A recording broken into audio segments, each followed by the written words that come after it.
Assalamualaikum warahmatullahi wabarakatuh. Selamat pagi anak-anak.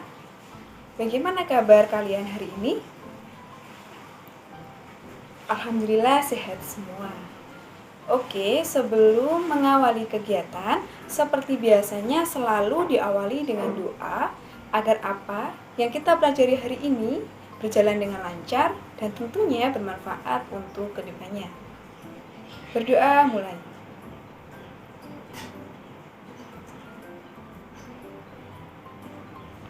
Berdoa selesai. Oke, sebelumnya ini kelas 9A ya. Ibu mau mengecek kehadiran kalian. Coba dilihat samping kanan, kirinya ada yang tidak masuk. Apa semuanya masuk? Alhamdulillah masuk semua ya, berarti hari ini. Hari ini adalah pertemuan pertama kita di semester genap kelas 9. Tentunya masih fresh dong. Alhamdulillah masih fresh semua dan pastinya kita semua semangat dalam melaksanakan pembelajaran hari ini. Untuk itu, sebelumnya Ibu mau mengetes. Apakah kalian masih ingat materi yang dipelajari di semester 1 kemarin? Coba siapa yang masih ingat? Oke, Farhan, apa?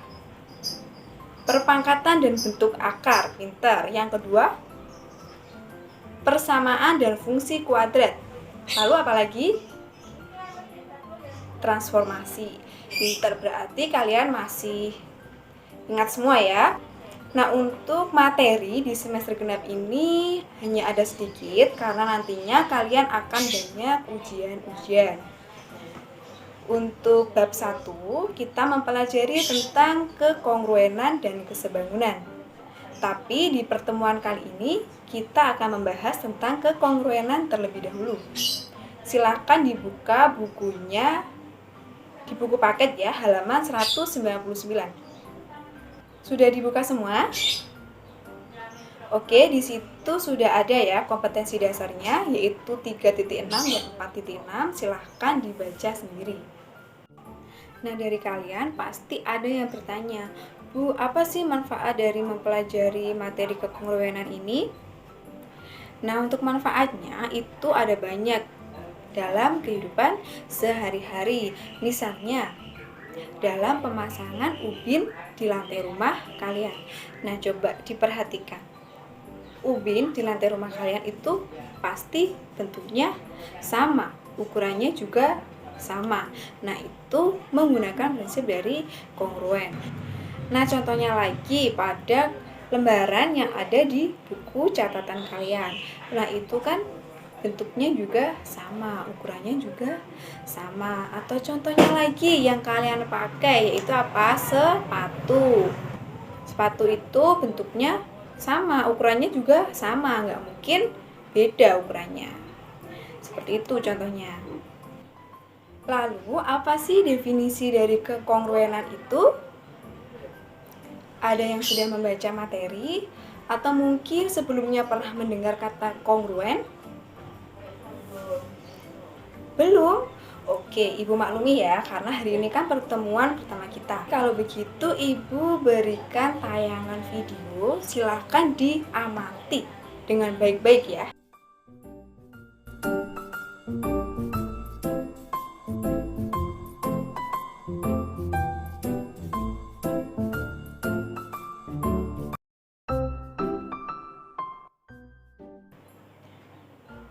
Nah, dari video tadi, apa yang kalian lihat? Uang? Oke, uang selalu yang pertama. Apalagi? Gelas. Apalagi? Mangkok. Oke, dari benda-benda yang ada di video tadi, apa yang kalian lihat? Bentuknya sama. Lalu apalagi? Ukurannya sama. Jadi dapat disimpulkan, kekongruenan adalah suatu keadaan di mana dua bangun datar memiliki bentuk dan ukuran yang sama. Lalu apa syarat-syaratnya? Nah, untuk syarat dua bangun datar yang kongruen ada dua. Yang pertama, sisi-sisi yang bersesuaian sama panjang. Dan yang kedua, sudut-sudut yang bersesuaian sama besar. Nah, berikut ini contoh dua bangun datar yang kongruen. Nah, dari gambar diketahui bahwa sisi AB dan sisi JK adalah sisi yang bersesuaian. Sedangkan sudut B dan sudut M adalah sudut yang bersesuaian.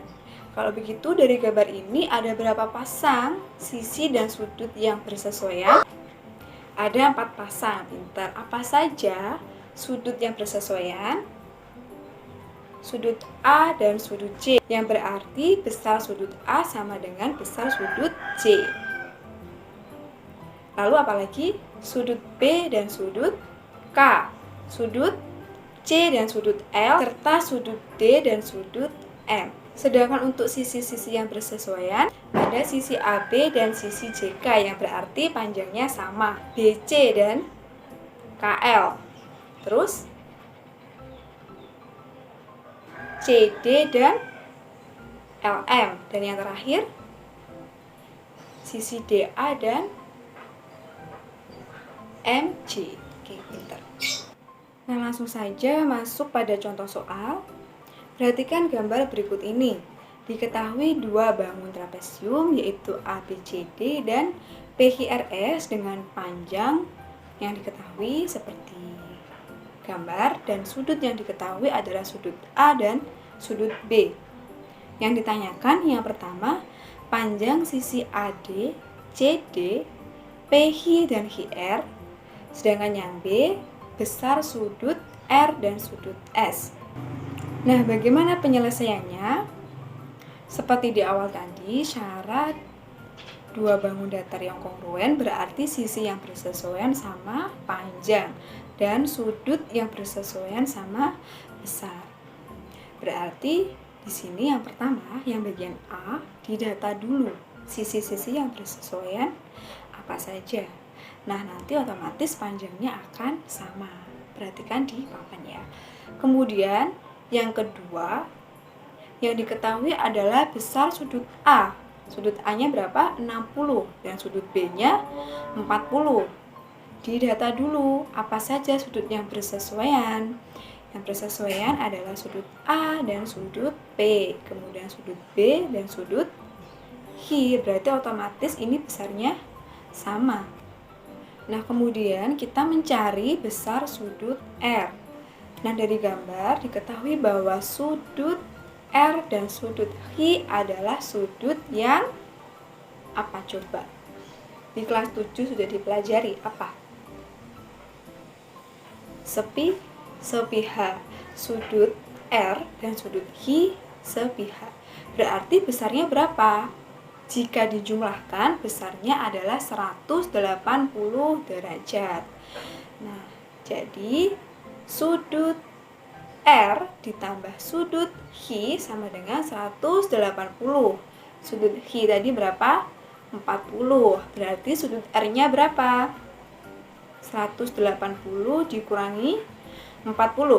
Berapa? 140 derajat. Bentar. Begitu juga dengan sudut S.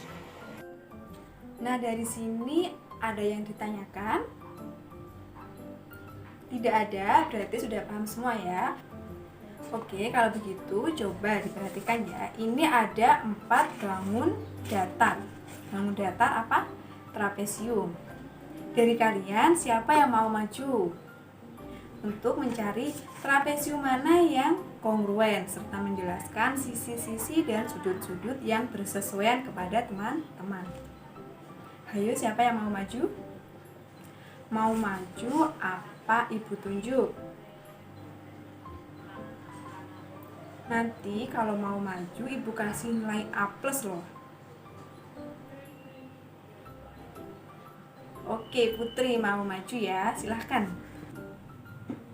Oke, sambil menunggu Putri menemukan bangun yang kongruen, Ibu ingin mengingatkan sekali lagi bahwa kalian sudah kelas 9 dan di semester akhir.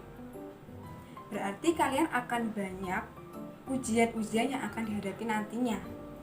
Nah, untuk itu dipelajari lagi materi-materi di kelas 7 dan kelas 8. Dibuka lagi, dicari bukunya, dipahami.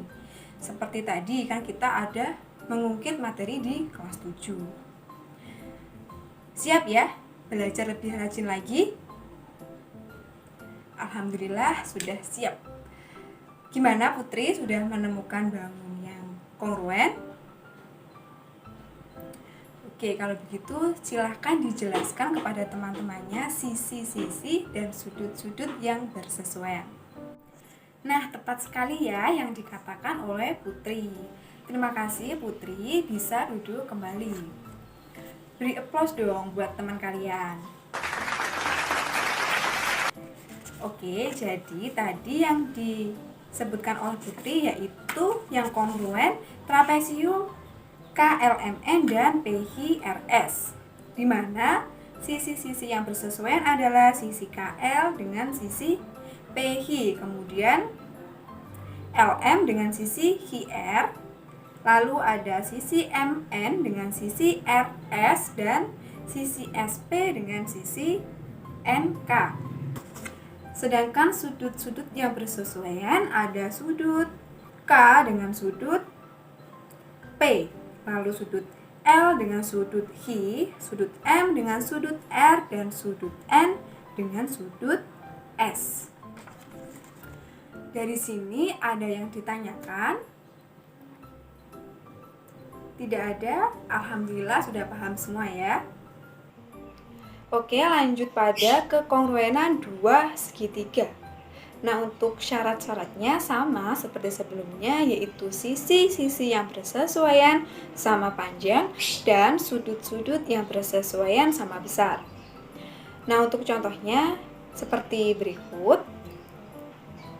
Sama ya seperti tadi, sisi-sisinya yang bersesuaian apa saja dan sudutnya apa saja, bisa dibaca sendiri di bukunya masing-masing. Nah, untuk menguji dua segitiga kongruen atau tidak, kita tidak perlu menguji semua pasang sisi dan sudut yang bersesuaian. Tapi perlu diingat bahwa dua segitiga dikatakan kongruen jika memenuhi salah satu kondisi berikut ini. Yang pertama, semua pasang sisi yang bersesuaian sama panjang, atau bisa ditulis sisi. Gambarnya seperti di papan. Kemudian yang kedua, dua pasang sisi yang bersesuaian sama panjang dan sudut yang diapitnya sama besar, atau sisi sudut sisi. Lalu yang ketiga, kedua pasang sudut yang bersesuaian sama besar dan sisi yang menghubungkan kedua sudut tersebut sama panjang, atau sudut sisi sudut.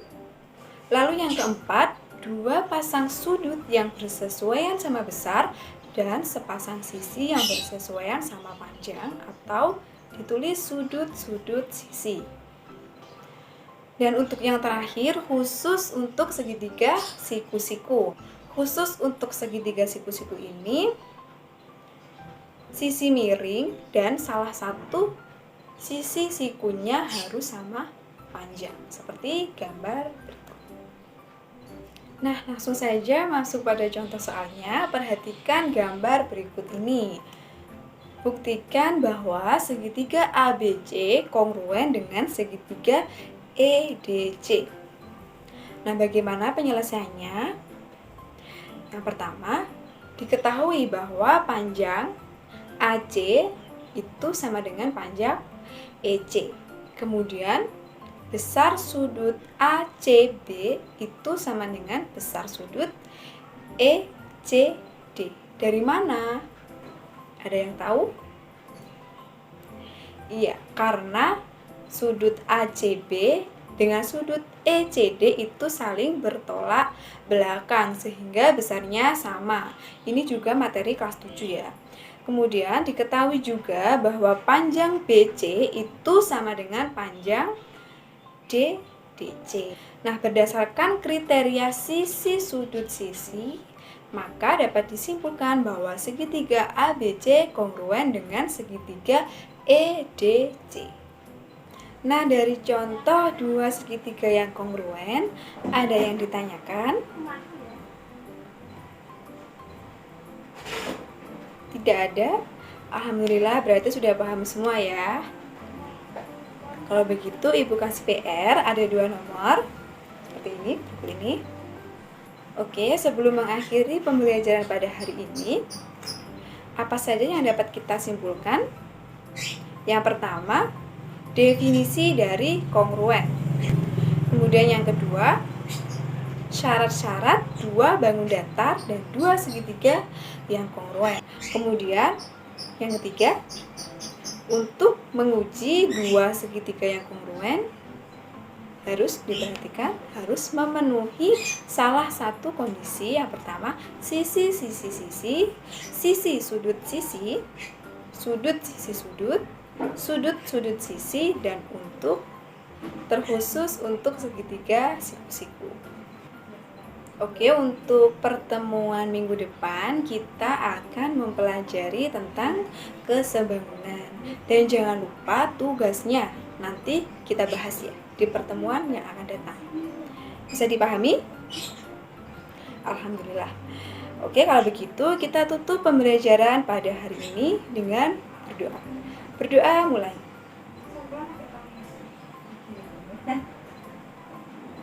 Berdoa selesai.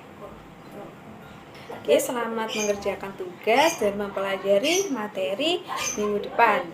Ibu akhiri, wassalamualaikum warahmatullahi wabarakatuh.